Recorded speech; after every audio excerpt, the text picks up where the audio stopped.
Hey everybody, it's Micah Mitchell, co-founder of Memberium, and today I have Melodie Moore, founder of Business Tech Ninjas, who is actually not only our first platinum partner, but also she was our first certified partner. So Melodie, thank you for joining us. Thank you for having me. I'm excited to talk about cash flow today. Yeah, me too.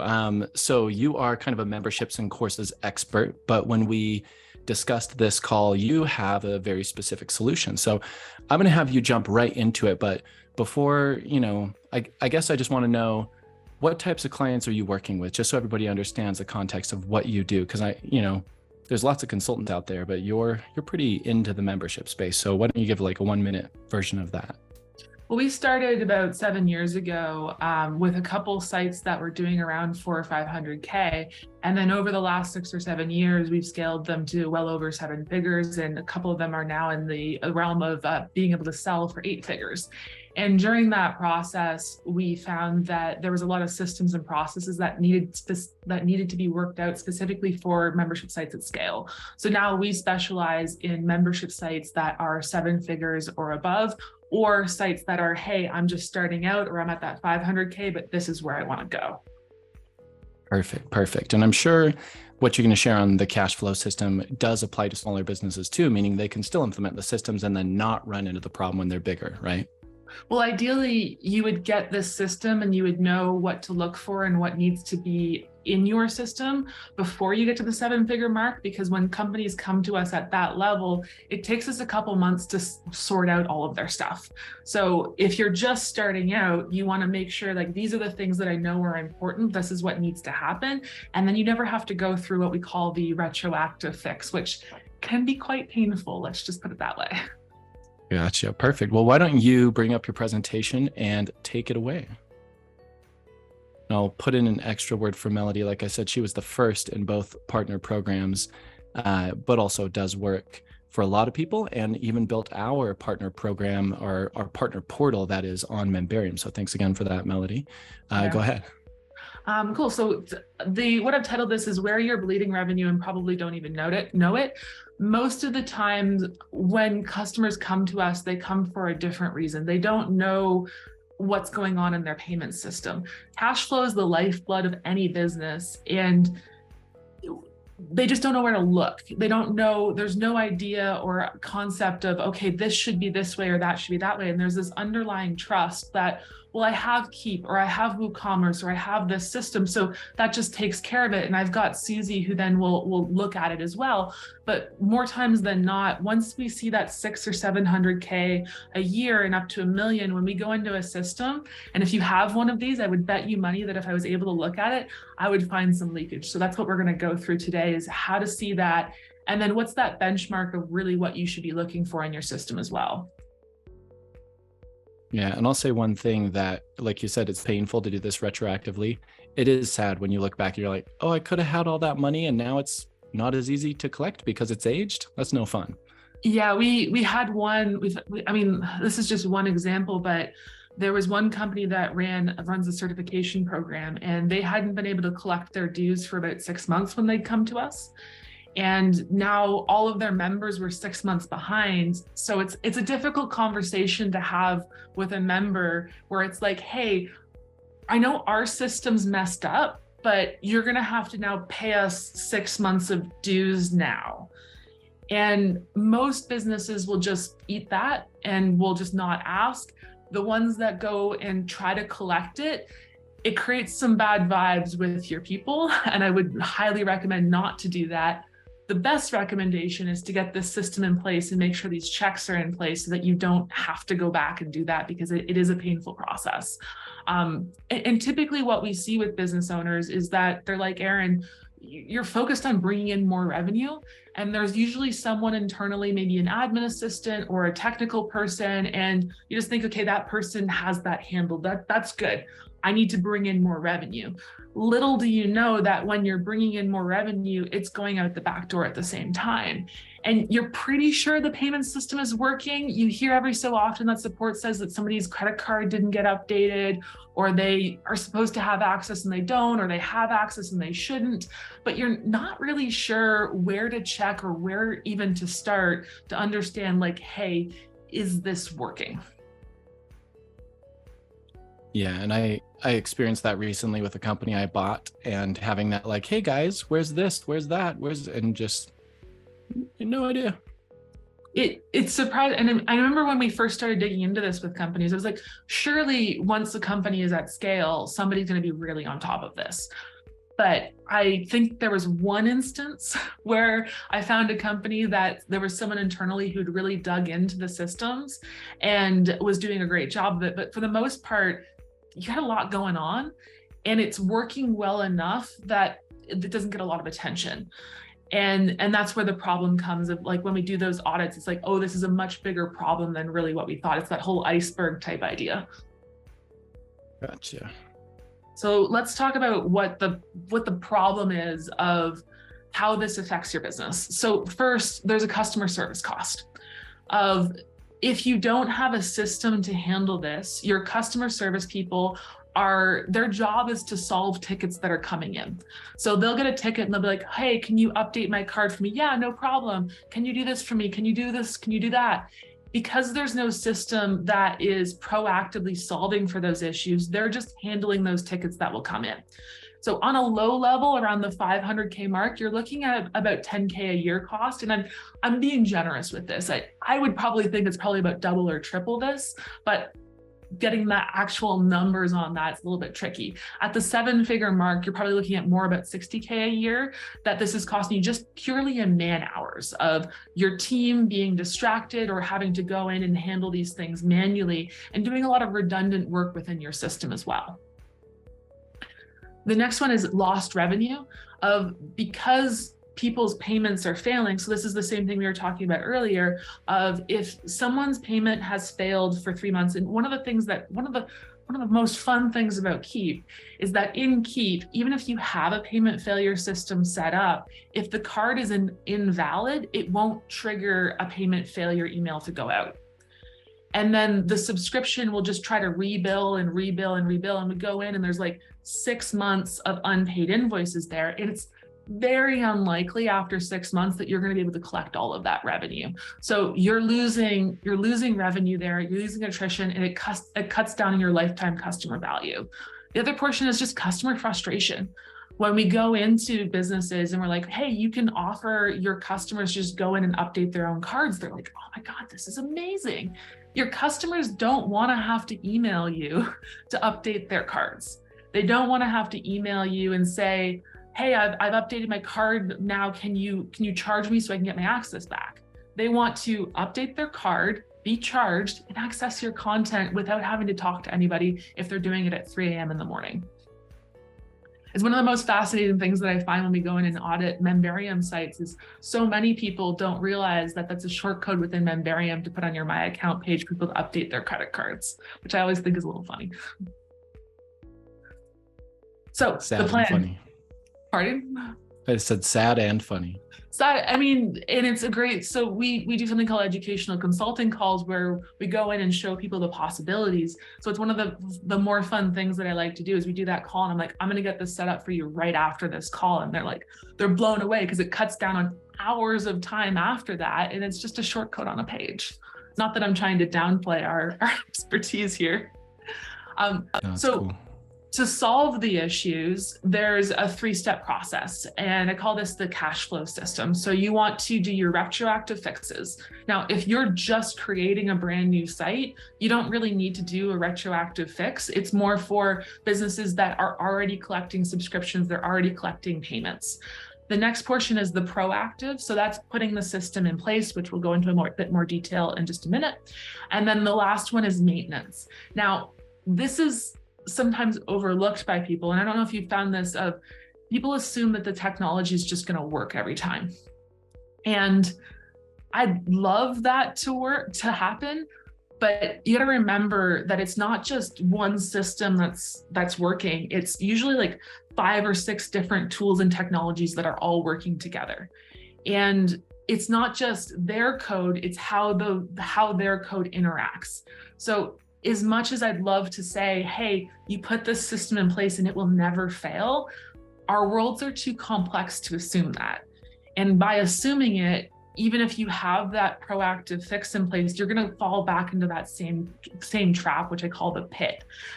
So you want to put your checks in place to make sure things are working. So for example, we have a client right now that's on authorized.net, and we monitor all of their billing on a weekly basis. They do, I think, 150K a month. So we just make sure it takes us a couple hours every month to make sure that 150K is coming in. And what we found when we were doing an audit of their payment failures, because there was an uptick in the amount of failures that we were seeing that month. And it's like, this is weird. We should check on this and understand what's happening here. It turns out that there was an error between Keep and authorized.net, where Keep wasn't sending the right information to authorize. So we could bill the credit card, but had we not had an eye on that, it could have gone months and no one would have noticed, and it would have become a much bigger problem. That's why that maintenance portion is so important. I feel like I'm going too quickly, Micah. No, you're doing great. It's funny because I assume a lot of the people watching this or listening to this, if they've had this problem, they're just sitting there like, yep. And where I've been through these problems, I'm like, yep, thought it was working. It was working, right? For months, even years, but then 1 month it turned off. And if you don't catch it, when it turns off, it definitely builds up, like you're saying. So I'm just listening along. And it just becomes, I call it an infected problem. Of like when you get that build up, and it's so much more work to fix that than it is just to keep an eye on things going forward, especially when you're at scale. And for anyone that is feeling like that, oh, yep, it's you're in good company. I think pretty much everyone has felt that at some point in time. It's a sign of success, right? There's a couple. So this is one of the signs of success. I don't know if you've ever found this, but the other one is when people start copying your stuff. When a client emails me in and they're like, they get really upset about it. And they're like, oh my gosh, like somebody's ripping off our content. And I'm like, I'm so angry. And I send them a bottle of champagne because I'm like, congratulations, you've reached a new level of success now that somebody else thinks your stuff is so good that they want to copy you. And it's like, yeah, you rock. I guess it's all just perspective, right? Yeah, usually when people say something like that to me, it's bittersweet, where it's like, I'm happy to hear I'm not the only one, but it still sucks right now, you know? And it does. And there's definitely things that you need to put in place to make sure that your intellectual property is protected and everything else like that. But there's also a level of, own the success of that. I love to quote a famous rapper of more money, more problems. Yeah. I always think of that when we start to get to scale of when we're in the weeds of sorting out issues like this, is to remember that because you're successful, you're having to deal with these issues. So to be grateful for that success as well. And then you've got systems and processes, and I love to figure out these systems and processes so that as you scale and as you move up, it doesn't have to be so painful. And that when you have something like the Cashflow system, or we have a customer service system, or ways people move through your business, it does become less painful as you scale. But it certainly is more painful if you don't have those systems and processes. I'll throw in one little bit here and say that it just as a word of encouragement to people, whenever we do find something that's broken, like if you're watching this and you think, oh, I don't have this, I always at first I'm like, oh crap, but then I pretty quickly think, oh, this is awesome, because the business is actually going to be stronger after this. So, you're just building in those pieces that in the future, once you have, like you're saying, your maintenance system in place, then you can have actual peace of mind. So sorry to interrupt, go ahead. And you don't have to guess or depend on team members too, because your team members are doing the best that they can, but they don't always know what they don't know. And as the CEO of your company, your number one job is to make sure all the things are happening. And so by having these checks in place, you don't have to rely on anybody's expertise or lack thereof. You have a tangible way to measure that. All right. Retroactive. So these are the three reports that when we go into a new system, we want to run. And it seems simplified, but there's a lot of detail that goes into each one of these. So the first place we look is an amounts owing option. And this is going into, so a lot of the times we use Keep for subscriptions. You could be on WooCommerce or Thrivecart. Depending on which system you're using, the amounts owing option is either harder or easier to get. On Keep, it's fairly easy to grab. You go under item. I like using the itemized report. And at the end, I'll talk about if you are on Keep and you want to know how to run any of these reports, there's a form you can fill out, and I'll send you out the screenshots of where to grab all these different reports as well. But the amounts owing is just overall in your system, who owes you money. And we triage this out, and what we do is we call it bucketing, because we'll see patterns and how much in what buckets people fall. And then from there, you decide, okay, what needs to happen with each one of those buckets. And then it also leads itself to the payment failure system, because even though we have your standard payment failure system, your business is special. And you're going to have your unique things that you need to be able to handle within your payment failure system. So this audit process allows us to say, okay, what features does your unique payment failure system need in order to make sure that going forward, you can see stability with your cash flow system. So the first place is amounts owing. Second place is freeloaders. I got this from a client of ours. It was a term that they came up with, of people who have access and shouldn't. And so one way to see this problem is amounts owing. The other one that we commonly see is people that somehow got access and maybe never got a subscription created at all. And thus they don't have any amounts owing on their account, but they shouldn't have access because they haven't been paying you. So and this one's quite a bit more difficult to do because it depends on how your tagging structure has been set up and how many people have had access to your membership site. You've probably had contractors and internal team members and this person, and that tag means they have access, and these three tags mean they don't have access. So there's some sorting out of like tagging and access that needs to be handled there. And then you need to look at your active subscriptions and compare it out to the people that have tags. And if all of that sounds like it's overwhelming, it can be, but we can help you if you'd like us to audit your system and go through and help you sort through those things, because it does take some time to untangle, especially if you're over that 500K mark. And tagging is a whole nother conversation. The last one is how your payment failure system is working right now.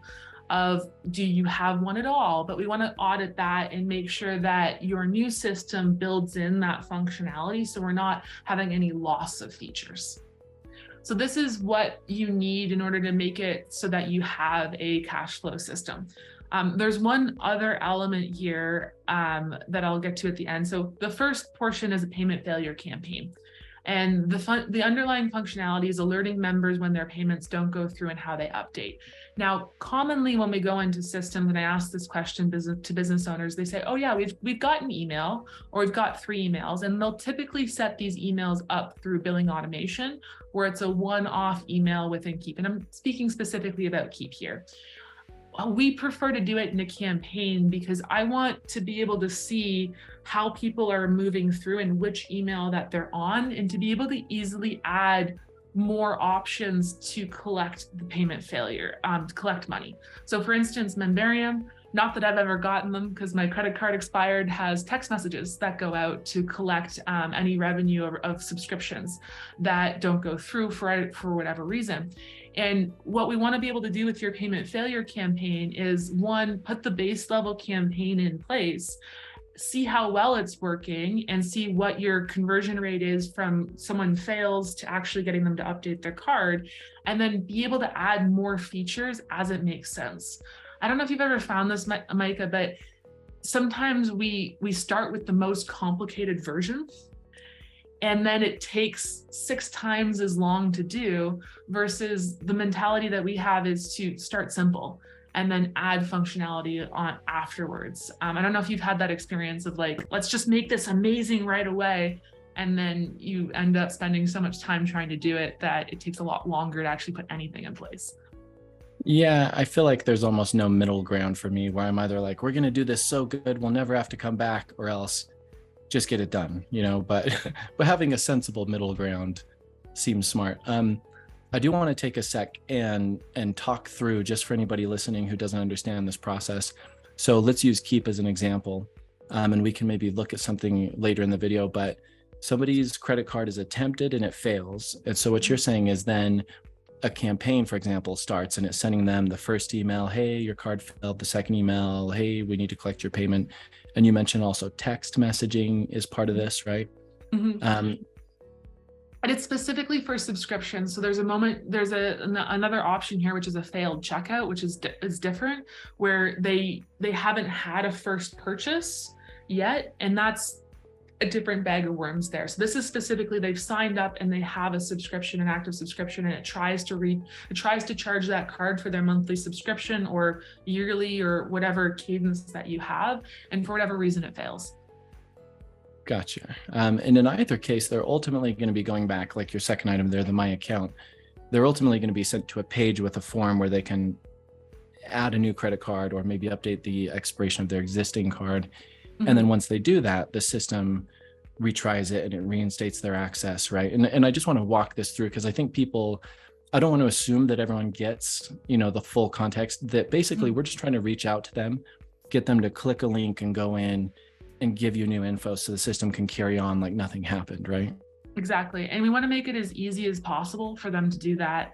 And within Active Campaign, you can do an auto login link to your Memberium site if you're using WooCommerce. Most of the sites do have a single sign-on, and that's really my preference. Is I want to make it as easy as possible for people to click that link and give an updated credit card.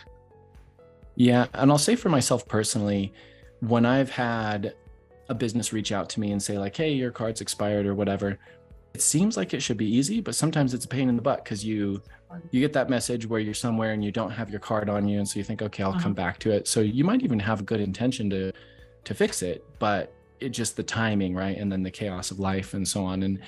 And that's why I think you're saying use a campaign to where it's like we're going to make multiple attempts, in different ways. So yeah, thanks for slowing down the bus for me, but I just want to make sure anybody who's a little bit more new to this whole process can envision what we're talking about.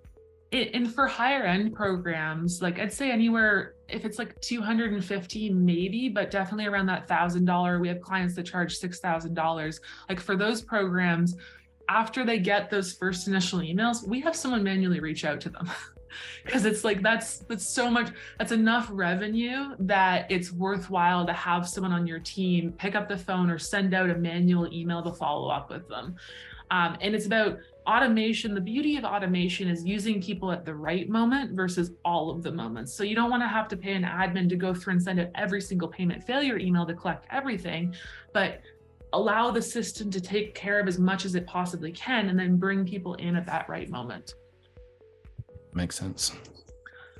So yeah, one of the fundamental parts of that payment failure campaign, the other one on here, which is part of I consider it part of the system in total, which is the expiring credit card functionality. One of the things that I love about Stripe, certain integrations with Stripe will actually automatically update an expiry if a new card has been sent out by the credit card company, but it really does depend on which provider you're using, whether they use that functionality. What you want to make sure is that if you have somebody on a monthly or yearly or some sort of cadence of membership, that if they have an expired card, you're letting them know before their dues are up, that their card is expired, go and update it now. So that way you can be proactive versus having to put them in your payment failure system because their card is expired. Yeah, and that, I think what you just said there goes a long way. Getting ahead of the decline is so much nicer than your card has failed. Now we're in this negative state, essentially. And I think that's really the design of the cash flow system in general, is to be proactive with it, to make sure that you're collecting revenue, because we spend so much time as business owners growing the business and trying to get more business in and more customers, that it's almost soul crushing to find out that your payment system isn't working effectively, that it's coming in one way but going out the back and you didn't even know. Yeah, I'll tell one horror story from years ago, but it was just the worst, because I had a lawn care company And so, right, we're recurring billing and so forth. And I even thought I was doing a good job because I'd hired a lady to be in charge of it for me. Mm-hmm. And at the end of the season, when we went and audited it, there were several houses that had never been billed, right? Mm-hmm. Even though the ladies there doing it. And so going back to those customers and being like, hey, you probably noticed me mowing your lawn all year. You never got billed. Will you pay us? It was very awkward. And not all of them did, because they were like, that's on you, which was true. I But it already got wasn't my just lawn done at this point. yeah, but for me, the business owner, it wasn't just, oh, you had access to my membership site and should have been paying. It was like, I spent my time and I drove up there and gas and I paid people to, like, it was rough. So sorry, horror story on why this stuff is so important. I know that's a weird old example, but it was just the worst. Like, especially when you do work and spend money to get it and then you can't bill it. So super important. Sorry, go ahead. And we have some clients that have people on subscription where they provide more of a service, or there's a coaching aspect to it where they do have more labor costs that's involved with their offering. And it's particularly painful for those customers because they do have that hard cost. Whereas if you do have a membership, like if it's just consuming content, your costs are not that much different if you have 10 members or if you have 100. But yeah, it's a pretty soul crushing story, but there's a solution. It's okay. There's options. We can make this better. The last thing I have on here is a failed checkout. Now, this is usually something we look at after we get the payment failure campaign in and the system set up, but it's one that I really like keeping an eye on because it's people that haven't yet gotten into your business, like they haven't come into your front door, and for whatever reason, something's not working on your checkout. And I see this come up an awful lot when we go into businesses on our Momentum program, of looking through and then finding out, like, so they have a one-time purchase and there's no follow-up after that one-time purchase if it fails or they leave. And it's usually like an AVS mismatch. So an AVS mismatch is your postal code or your address doesn't match, or sometimes you see weird errors with the processor. And you can solve for this just by sending out a quick email to them and saying, hey, it looks like something wasn't working with your card. Just wondering if I could help, from your customer service people automatically. And it just makes it it sets the level of professionalism that they're going to experience with your company throughout the entire lifetime too. Of like, this company's on top of it. Like, yeah, absolutely, I want to do business with them. And so it's something to keep an eye on, one, because it's a loss of revenue. And then two, it really sets the tone for your relationship with your customers going forward. Yeah, that last piece is an interesting point you bring up, because I have had experiences where my card hasn't been billed and they didn't know. And I'm thinking, well, what else don't they know? So it's a good point. One of the best that I had was with Hush blankets. So I just bought one of those like delightful weighted blankets. Highly recommend. It's made my sleep so much better. And I'd gone on their site to check out, and they're on Shopify. And I'd chosen one of the options, and I got like a 402 error or 404 error. And I was like, oh, whatever, I'll do this later. And I'd put my phone number into the order form, and someone texted me and said, hey, Melodie, just wondering if you needed any help with your order. I'm here to help you or whatever. It turns out it was definitely on their side. There was something wrong with their Shopify checkout. So not only did she reach out from that, but she was then like, hey, and do you want priority shipping? I can give you a promo code and add it directly to your order. That'd be cool. And like, I now will recommend Hush to everybody I know. And I will say, don't buy a weighted blanket anywhere else, because that quality of customer service of, I know they've got my back there. So the initial experience wasn't great that their checkout didn't work, but I know that they're going to take care of things because they had that amazing follow-up, even though my initial order didn't go through. Genius. To come back to this, so this is the maintenance, and I don't know if I should like rename this maintenance / proactive checks, because what this is really about is solving problems when they're small and not when they're infected. When we go in and do those retroactive fixes initially for businesses, the problems are pretty infected by that point. Like, it's sometimes like, we had one client that it was so bad that it took us about 6 months to a year to figure it out. this is a high level of complexity. They had orders coming in from 4 different places, 4 different checkout systems. We had to move them from 4 different checkout systems, and then also understand who owed what in each one of those checkout systems. And a lot of where that was in people's heads. So it just took a lot of back and forth. But we want to have these proactive or maintenance checks. I don't know, which one do you think is better? Is it maintenance or is it proactive checks, Micah? I would call it ongoing. So maintenance is good, but I'd call ongoing checks. Yeah. Yeah, ongoing checks. So the number one that I like to look at is a freeloader check.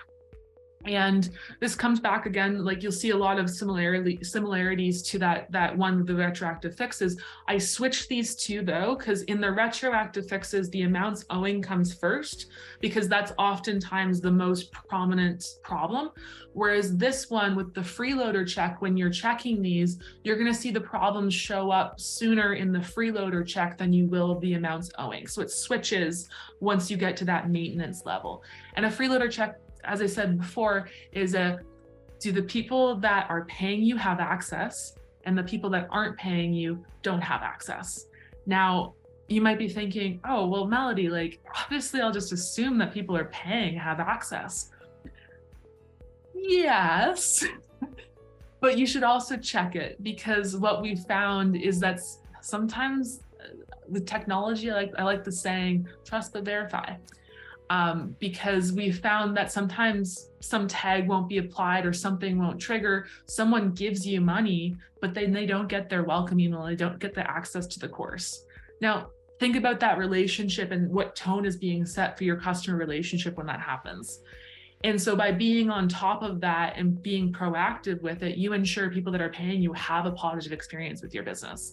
And then the second one is people that aren't paying you are, one, being alerted that they have a payment failure, and then 2, are getting those emails and having their access restricted.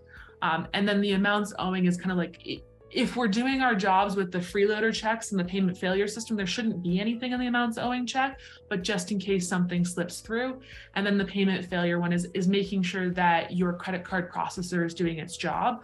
So we're looking at rates. So we have something called a metric map that we do for our Momentum clients, where we're looking consistently every month, what percentage of people fail and get put into your payment failure campaign? Of those people, how many of them end up updating their cards or Canadian canceling? Do you know what a Canadian cancel is, Micah? I'm not familiar with that term. What is that? Well, that's because I came up with it, and I'm trying to popularize it. I am from Canada, if you can't hear from my accent. A Canadian cancel is when somebody gets put in your payment failure campaign, and they go through and they're just too gosh darn nice to let you know that they're not getting value out of your membership anymore, and they don't update their card. So they just get automatically canceled at the end of the payment failure system. And I like to separate out these two types of cancels, because a manual cancel, where someone goes in and presses that cancel button, can be a different problem than somebody going through your payment failure system and then being canceled. With the payment failure system one, we can solve that problem differently by maybe adding text messages, maybe having someone manually follow up. If somebody's manually going in and canceling, then we want to get them to select a reason for why they're doing that. And then another really fun part, I think you might have this on Memberium, I'm not sure. But depending on the reason that they select, it's the Amazon model, where it's like, I just don't have time. Oh, do you want it half off for the next 6 months? Yes or no? Oh, don't want it half off for the next 6 months? What about a free month? And it just, like, you can keep going down that route. On a simple level, you can send them out sales emails to address those concerns to get them back in. So it's two different problems, and that's why I like seeing those numbers separated out from the Canadian cancel to the regular cancel. It was a very long-winded explanation of what a Canadian cancel is. That makes sense. It's smart. I guess you're saying that Canadians are passive aggressive. I mean, maybe. I'm sorry. I feel like, I'm a little passive aggressive at times. So if I'm a spokesperson from Canada, then maybe. No, that's cool though. I like what you're saying about making that distinction, then having the tree on the cancellations. I'm sure we could do a better job of that, like addressing the specific reason with a more specific solution. I like that. And that's why I love the metric map, which is something we've been pushing forward for our Momentum clients, is you get a really high level view of where all your numbers are. And then every month or we do quarterly planning, we choose one lever to pull and say, okay, this is the lever we want to pull. Like we want to reduce down our cancellations. And then we think of all of the strategies and tactics that we can do to reduce down that cancellations. And we see what's again, speaking to our point about like, what's the simplest thing that we can do. We want to try a couple things really simply, see what has the most traction, and then double down on the things that really work for that particular business.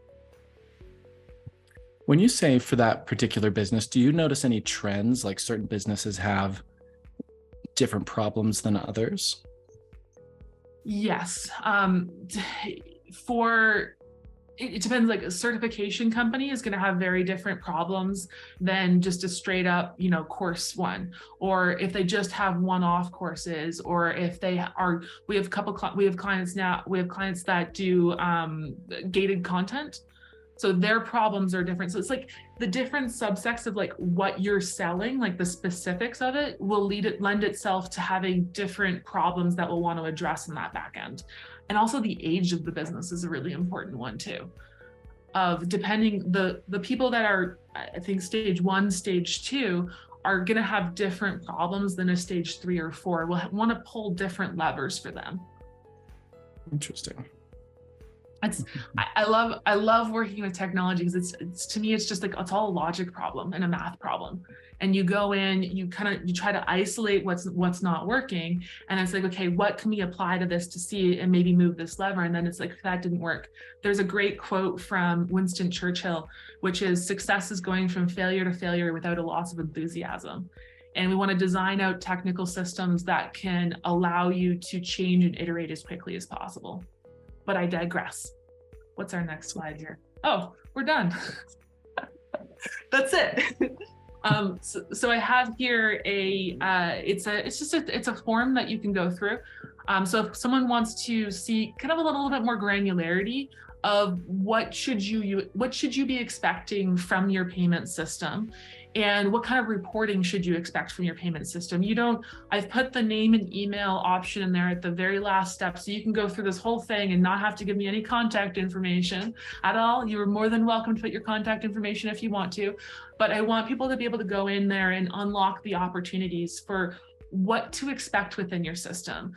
Because a lot of business owners that I meet and that we chat with are focused on delivering their services. Like right now, we're working with a forklift, a training company that teaches people to drive forklifts. We have another one, which is a training company which trains 911 operators. And they're so focused on their content, and delivering it and making it good quality, they don't have time to say like, well, what is the best way we can collect payments? And what this does when you go through this form is kind of like lets you see, okay, oh yeah, people should be able to do that thing. Oh yeah, people should be able, why aren't we doing that? And not to say that you need all of those things, but just even knowing that it's a possibility gives you freedom and gives you empowerment within your technology. And then there's a couple questions about just metrics that you have within your business that are going to help you grow, whether you're just starting out or you're at scale. And then I also put an option in there if you want to sign up to my email list. And then if you want screenshots specifically of how to run those reports and keep, then I have a couple of those that I didn't want to clutter up this presentation, but I'm happy to send those over to you. No, this has been awesome. And yeah, everybody watching, this is one of those things where it's not as, fun or sexy as like creating a new sales presentation, bringing in a new customer. But it is one of those things that once you install it, it's there working. And you might look back in 2 years, like you showed those numbers at the beginning, like 10K a year to 60K a year or whatever. Over a couple of years, spending even a day or two on this could be worth tens of thousands, or more. And I know this myself because I've lost plenty of money not doing it. And then I actually talk with our billing department every single week, and they're saying, this is how much declined, this is how much we've collected, and basically everything you're saying, the automated system, the follow-ups. So I know that the system is worth real money. And even though it's not like urgent, right? You could let it go another week. I would recommend everybody go ahead and scan this and go through the process at least, right?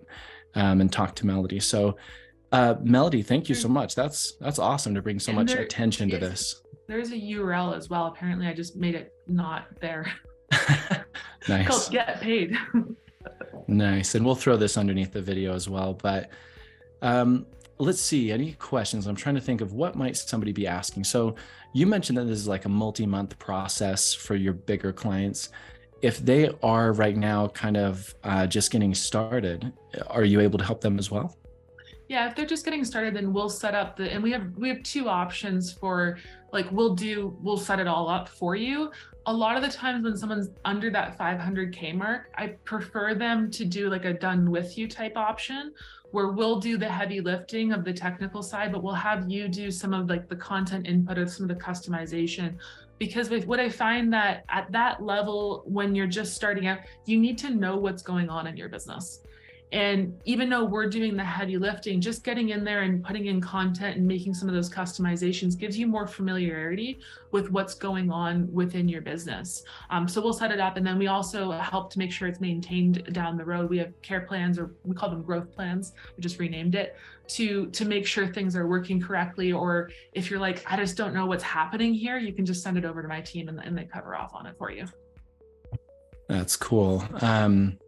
Yeah, I think that's very wise for these beginning, people to have their hand in it, because they may not want to, hire you 3 months down the road to tell them what it was, and that's usually the issue, is people get somebody to do something, but they don't understand it. That person's unavailable for whatever reason. So I love it all. So again, yeah, scan the QR code or go to the URL. Again, Melodie is one of our platinum partners with Memberium. And the first platinum partner as well as the first certified partner. So we appreciate you, Melodie. Anything else? No, that's right. If anyone has any questions, you can reach me at Melodie. I actually have another slide. Melodie@businesstechninjas.com. I'm happy to go through it. I love untangling messy systems. It's probably my favorite thing to do. So if you've got a messy system that just doesn't quite work well with Memberium or any membership software, then we can get it sorted. Perfect. Well, Melodie, thank you again for joining us. Thank you, Micah.